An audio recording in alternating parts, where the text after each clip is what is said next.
Welcome back to the channel, guys. Today we're going to go over a diagnosis that as a physical therapist you cannot miss. Cervical myelopathy. Today we're going to go over what it is, how to screen for it, and when to refer out. Let's dive in. Alright, so let's jump into some signs and symptoms of cervical myelopathy. So, signs and symptoms. What's the patient going to complain of, right? What are you going to ask them? So, to start off,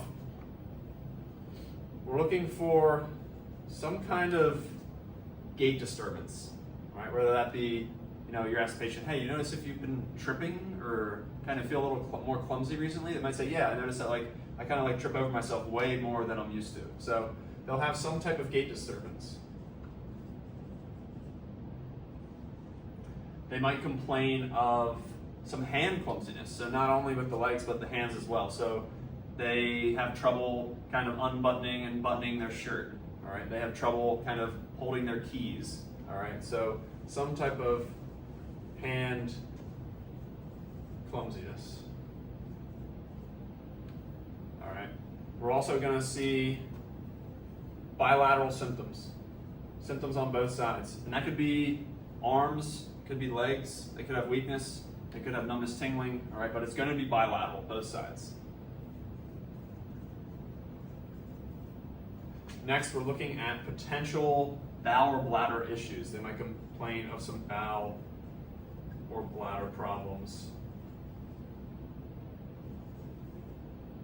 And lastly, maybe they complain of when they look down, they feel this electric shock pain that kind of shoots right down their spine. That's called L-Hermite sign.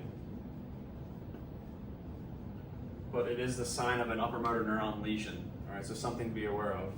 Now, you notice I went through most of the signs and symptoms and I didn't mention anything about the neck. They may or may not have neck pain. They might not. They might just complain of these four at the top, and they might not actually have any neck pain. All right, so just an overview. Signs and symptoms we're looking for with cervical myelopathy, all right? This is a big one. I'm gonna put it in red because it's the most important. The gait disturbance is going to be kind of the giveaway with this. They're going to have some form of clumsiness, tripping over themselves, something they haven't felt, in their lives, and they're now feeling this weird, walking balance issue. Okay.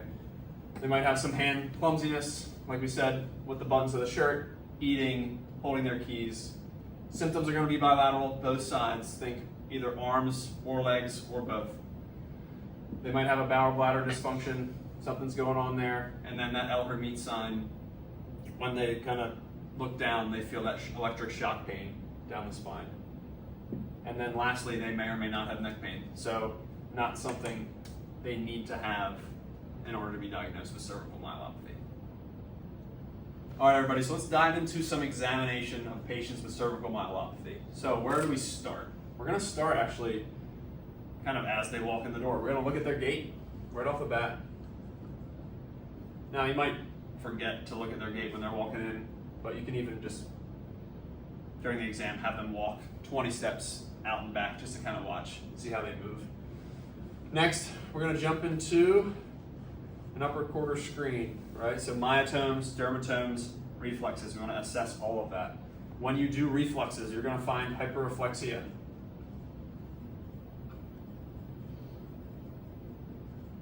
All right, you could also find clonus, right? So hyperreflexia, that's going to be when you hit that reflex. So let's say bicep, I whack that bicep tendon and boom, I get a really brisk, quick reflex. Clonus is going to be repetitive beating. So let's say I'm doing wrist extension, I pull them into wrist extension quick and I see a beating of that wrist extension. That is clonus, all right? Something to be aware of, something you're going to find in these patients with cervical myelopathy. Next, we're going to look at some abnormal reflexes. So there's three we're going to look at that will be positive in patients with cervical myelopathy. Those three are 1, 2, 3. Babinski's number 1. Inverted supinator is second. And this isn't in order. You can do whatever order you see fit. Last is Hoffman's.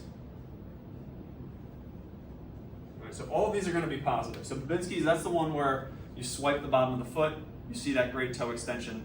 It's abnormal in adults. All right, adults are not supposed to have that response. Inverted supinator, you're testing brachioradialis reflex. Instead of getting that normal kind of elbow flexion with radial deviation motion, that's what brachioradialis does, you get the opposite. You kind of get them going the other way, maybe even see some finger flexion as well. All right, and then Hoffman's is where you're going to pull on the middle finger and you see approximation of the thumb and the pointer finger. All right, so all of these are going to be positive. All right, so this is your exam. This is what you're going to look at.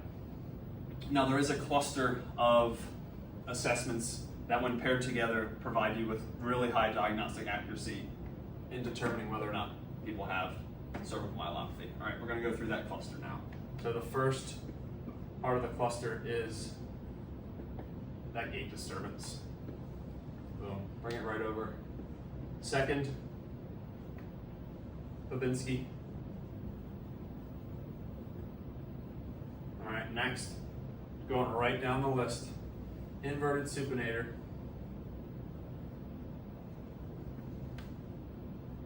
All right, there's 3, there's 5, so we got 2 more. Hoffman's, let's bring it on over. Boom. All right, and the last one,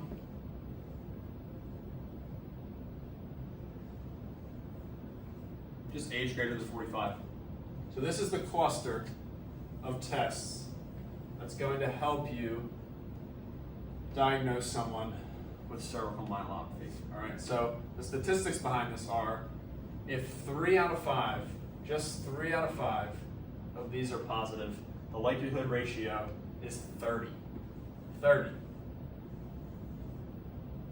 That's crazy high. All right, that's a really high likelihood ratio. So now that you've done your exam, you've found all this information. All right, you've found they have a gait disturbance, you've found the hyperreflexia or clonus, and you've found some of the upper motor neuron signs, and the abnormal reflexes are positive. All right, what do you do? All right, this is the key. So we need to refer this patient out immediately to neurosurgery. All right, remember, cervical myelopathy is progressive, all right, and it can lead to irreversible disability. All right, this is why we cannot delay this referral. If we delay it, that patient could get worse, and the symptoms and what they're feeling can become irreversible. So we need to refer them to neurosurgery immediately. All right, so once you've found all this, explain it to the patient. Hey, you know, I found all of this information. I think it'd be best now to put, kind of put physical therapy on hold. Let's actually get you to see someone who I think is best fit to treat you, and that's going to be neurosurgery. So get on the phone, reach out to the doctor, make sure this person gets a referral to neurosurgery immediately. All right, so let's go over some closing thoughts, a brief overview of what we just went through. So cervical myelopathy, it's compression of the spinal cord, right? Things to be aware of, big things you need to make sure that you recognize is that gait disturbance. 1, you need to do a good upper quarter screen. Okay, so dermatomes, myotomes, reflexes, all those abnormal reflexes we just went through. Babinski, Hoffman, inverted supinator. Make sure you got all those down. These are things you need to check. All right. If you run through an upper quarter screen and you see these things and you're not sure, you're like, maybe it's cervical myelopathy, maybe it's not. Remember, cervical myelopathy is an upper motor neuron pathology, right? That means that not only will the upper quarter screen will be abnormal, but the lower quarter screen will be abnormal as well. So you can always test both if you're unsure. All right, so you can run through reflexes in the upper.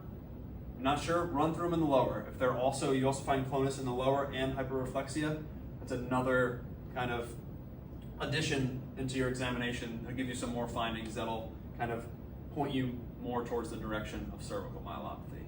All right, and then lastly is that immediate referral to neurosurgery. And I cannot stress the immediate enough. It needs to be right away.